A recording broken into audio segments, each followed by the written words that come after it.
वर्तमान बड़ खबर सिंहनाथ को विद्युत विच्छिन्न घटना। विधायक हस्तक्षेप पर सिंहनाथ पीठ को संजोग है विद्युत सेवा। दीर्घ 8 दिन हेब कटक जिलार बहु पुरातन शैव पीठ को विद्युत सेवा बंद रही। तेबे आज संध्या 7 घटिका समय संजोग होईछि विद्युत सेवा।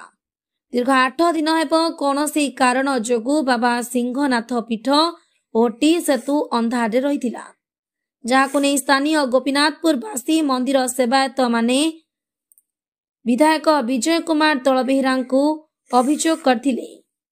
विधायक घटना को हृदयंगम करी खूब शीघ्र आलोक व्यवस्था कराजिबो बोली प्रतिश्रुति देथिले। तेबे आज संध्या समय विद्युत विभाग कर्मचारी माने सिंहनाथ पीठरे पहुंची विद्युत संजोग करथिले, जहां नहीं मंदिर सेवायत और स्थानीय बासिंदा विधायक विजय कुमार दलबेहरा को भूरी भूरी प्रशंसा करने सहित दीर्घायु कामना करथिले। आगामी दिन में बाबा सिंहनाथ पीठर उन्नति पथरे तांकर सहयोग रही था बोली कहिथिले।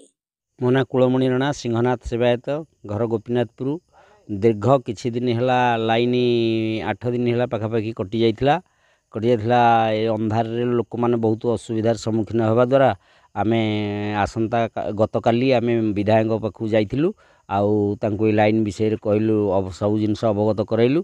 किछि त्रुटि रही जाइथिला लाइन जोटा कि लाइन कटि जाइथिला से संगे संगे ताको हाथ को नेकी आज संध्या 6:30 भितर आसिकी काम करिकी लाइन जळैले आउ एथिपे आमे विशेष धन्यवाद दउछु। आउ प्रशासन जो विद्युत विभाग कर्मचारी को आम बहुत धन्यवाद दउछु। आउ विधायक को बहुत धन्यवाद दे विजय कुमार दलबेहरा आमर बड़म्बा नरसिंहपुर निर्वाचन विधायक जेहेतु से ये कामटी सुचारू रूपे संपादन कर सिंहनाथ उत्तरोत्तर उन्नति करंतु। यहीपरि से बारंबार निर्वाचित हो आसुथान्तु। भगवान तांकर मंगल करंतु। सह परिवार बंधुवर सर्वस्व रखि था। मो ना हूँ कुना, मुझे गोपीनाथपुर बासिता। यहाँ केवल संभवपर होमर मुना भाई यहाँ हूँ ऐतिह्यर जगह। ये जगह को बहुत जगार लोक मैंने आसुँच। गत 8 दिन हम ये जगार बहुत विद्युत कटि जाइथिबारु लोक बहुत असुविधा होते, जद्वारा कि लोक मैंने रातिर जो दूर दूरांतर जो पर्यटक मैंने आसुले हैरान होते। तेणुक एठार गाँ लोक मैंने जाकि विधायक को जनाइथिले, जद्वारा कि आमर भाई प्रिय मुना भाई तार सल्यूशन कर विदिन 1 डेज भितर। से केवल धन्यवाद दिहब विधायक को। विधायक प्रतिश्रुति देते कौन प्रकार ये असुविधा हम ना। मोर नाम है सनातन महापात्र। मुझे मंदिर जड़े पूजक। दीर्घ 8 दिन है लाइन कटिबारु आमे बहुत असुविधार सम्मुखीन होइछु, जोटा कि यात्री भी मंदिर को आसवा को डर लगे आसती।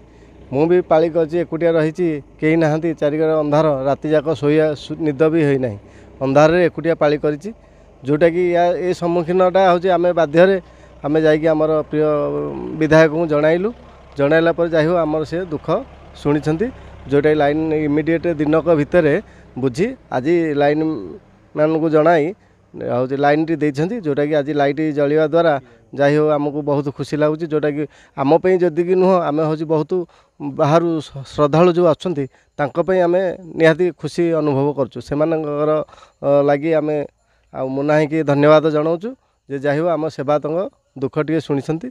जहाँ हो गोपीनाथपुरवासी को सदा चाही था आई पीठर उन्नति करूँ आम से कृतज्ञता जनाऊँ।